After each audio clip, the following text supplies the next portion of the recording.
নৃত্যশিল্পী, সমাজ সংস্কাৰক আৰু স্বাধীনতা সংগ্ৰামী। তেওঁ বহুমুখী প্ৰতিভা, অসাধাৰণ ব্যক্তিত্ব আৰু জনমুখী চিন্তাধাৰাৰ বাবে কলাগুৰু উপাধিৰে সন্মানিত কৰা হৈছিল। আজি বিষ্ণুপ্ৰসাদ ৰাভাৰ মৃত্যু তিথিত আমি ৰঙতি উচ্চতৰ মাধ্যমিক বিদ্যালয়ৰ তৰফৰ পৰা তেখেতলৈ জনাইছোঁ সশ্ৰদ্ধ শ্ৰদ্ধাঞ্জলি। সুৰৰে দেউলৰে ৰূপৰে শিকলি ভাঙি দিলি খুলি দুৱাৰ শুনোৱালি পূজাৰী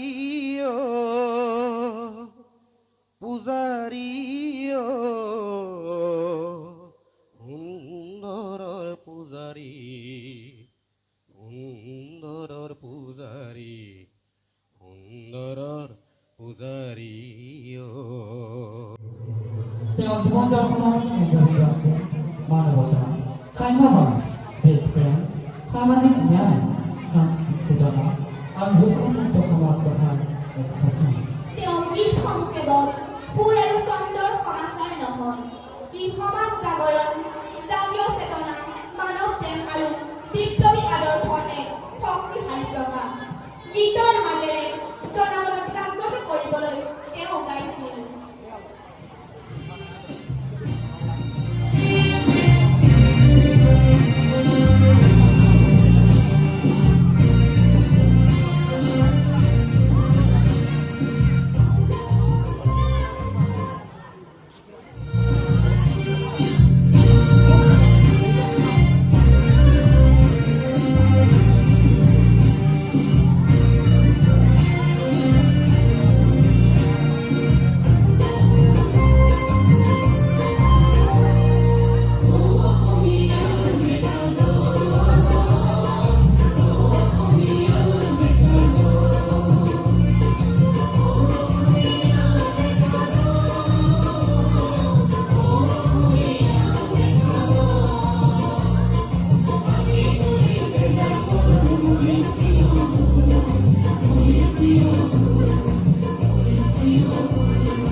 অসম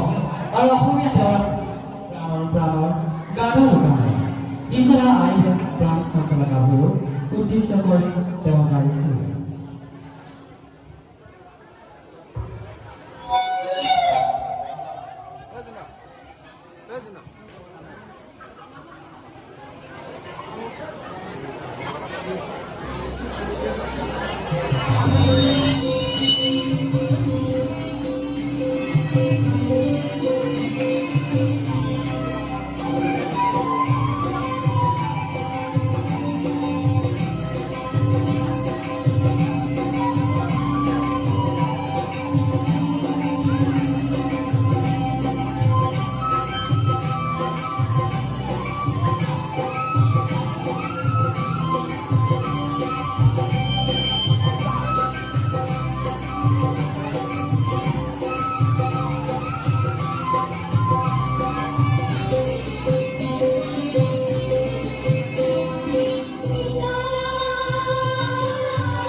দেখা যায় তেওঁৰ গীতত আছিল প্ৰেম আৰু সৌন্দৰ্যৰ এক গভীৰ অনুভূতি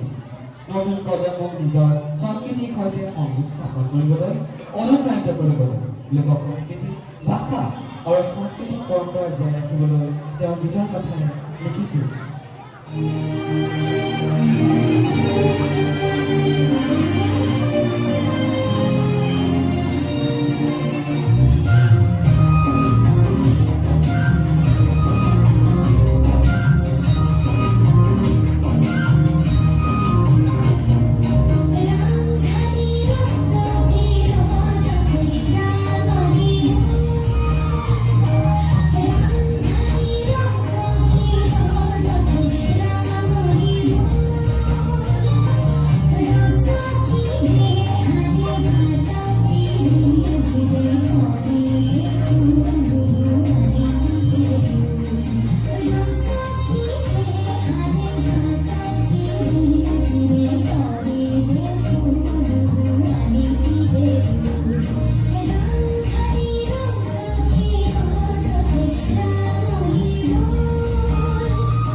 তেওঁৰ জীৱনটোক জমনিত কৰিবলৈ হয়তো বেছি পোৱা নাই মনৰ মাজত উৎপকাই থকা ভাৱনা তেওঁ সেই গীতটোত লিখিছিল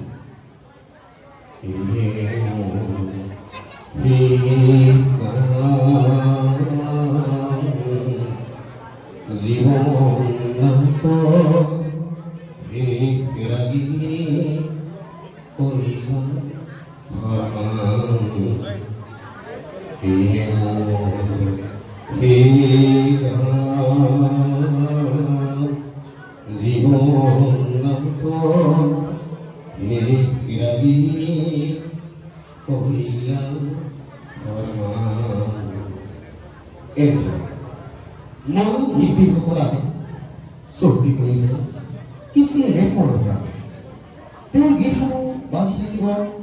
প্ৰতিজন অসমীয়াৰ হীৰাই হীৰাই ধমৰে ধমৰে মোৰ কবিতাৰ ছন্দ লাগি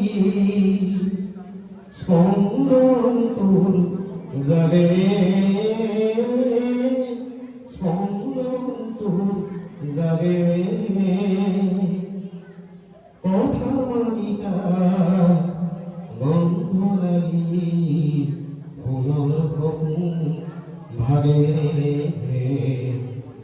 ভাগে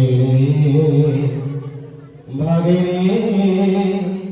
এই পুনৰ সপোন ভাগে শ্রমিকর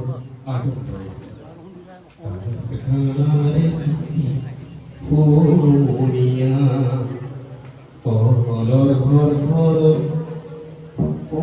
পুয়া কারখানারে সিটি মুড়িয়া কলর ঘর ঘর পুয়া শুনি শুনি কাহর মাত কুঠুয়া শুনি শুনি কাহর মাত কুঠুয়া কান্দে দুখিয়া বনোয়া নাই প্ৰিয়তমা পৰজনৰ লগ পোৱাৰ প্ৰভু পাহক পৰজনৰ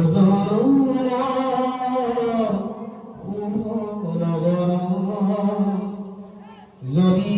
আমাৰ হয় দেখা পুৰাণে প্ৰিয়ে এই জনম মোৰ হিয়াৰ পূৰ্ণ আজি আজি পবিত্ৰ নীতি পুথি এটাই আবাৰ সংগীত শিল্পীৰ জীৱন আৰু গীতৰ দ্বাৰা অসমীয়া সমাজত সদায় অৱমানিত কৰে তেওঁ আমাৰ মাজত নাই কিন্তু তেওঁৰ আদৰ্শ তেওঁৰ গান তেওঁৰ সংগ্ৰাম তেওঁৰ সৃষ্টি চিৰদিন আমাৰ হৃদয়ত জীয়াই থাকিব তেওঁ জ্ঞান আমাৰ সদায় প্ৰেৰণা দি থাকিব আহক আমি সকলোৱে কলা বিহু আদৰ্শত হৃদয় ধাৰণ কৰি এখন সুন্দৰ সমতা আৰু মানৱতাৰ